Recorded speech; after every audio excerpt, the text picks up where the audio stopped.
All right, yeah, I can do that. I guess first thing I'm going to do is, obviously, from the night before, I'm going to want to make sure that my remote is in good condition. I'm going to turn it on. There's going to be a red flashing light if there's a problem with it. So I'm always going to want to check my charger and the remote. But at the same time, as I'm checking my charger and remote, I'm also going to be looking for the contact points. So when I say that, if I'm having a red light, there's probably going to be something wrong. As you can see, there's a little bit of rust starting to come up on here. You'll start to notice there's going to be a lot more rust coming up. So if you're not charged, if the remote's not charging right, little sheet of sandpaper, go ahead and sand this down, and also the same on the charger. That way you make sure you have a good connection. I'm also going to carry a set of 4 AA batteries in the truck because, yeah, these are rechargeable batteries. They're going to go bad. Nothing specific to them. Don't call me. Yeah, I get people that call me just because they want to get them from me, but I mean, a set of rechargeable batteries from Home Depot or CVS is going to work just the same.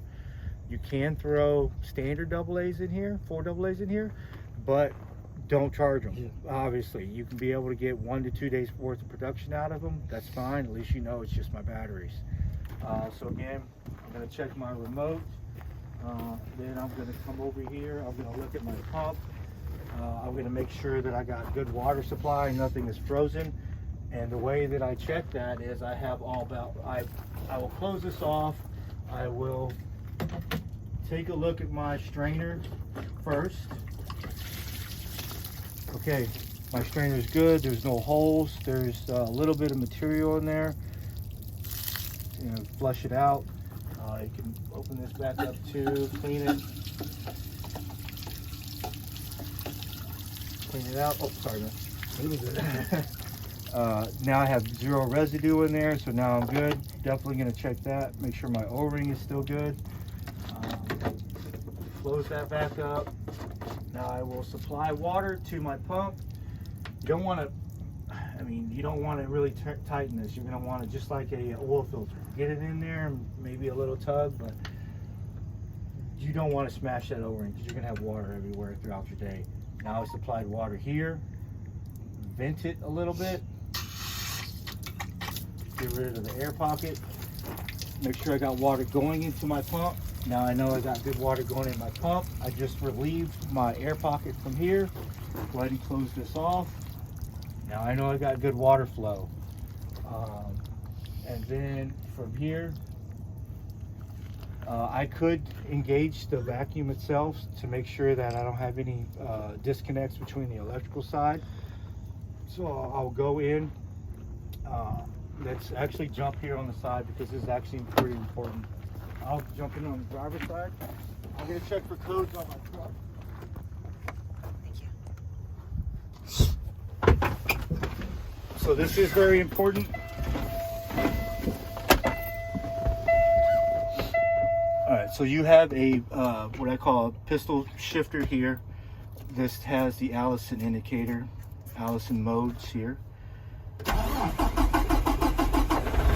Check for codes on my truck. I'm all good here. This is big. I need to see if there's any error codes on my transmission, which is going to cause me to shut down. Push this a couple times, no codes. If I get a code that says, so this is how it's going to look when you come in. You're going to push this button to go through a couple screens.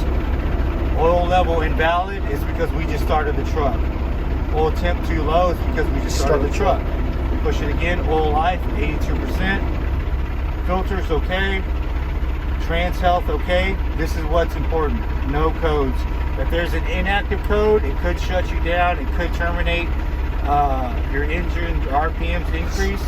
And then if you hit it again, it's just going to cycle back through. Gotcha. So I will check that. Check for codes on my dash. And then, I mean, hydraulics are good. We'll test the pressure. Go ahead and turn it on. Mower itself. Go ahead and engage it. Wait your 15 seconds. If you ever forget anything, all your engagements are going to be here. So you don't want to turn both of those on at the exact same time?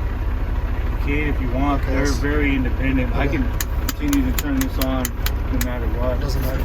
Yeah. Alright, so now I just heard that click on the transfer case. Should be going into 4-4 here. Get this back to neutral. 4-4. I'm good. I'm engaged. Go to the side. Your side.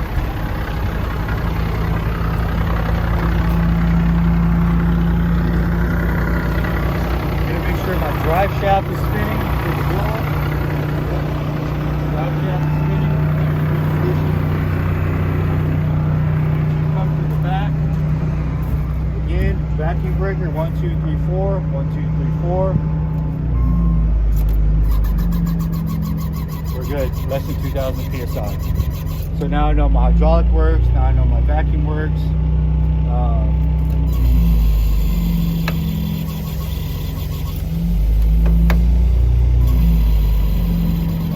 Again, this is going to be an override.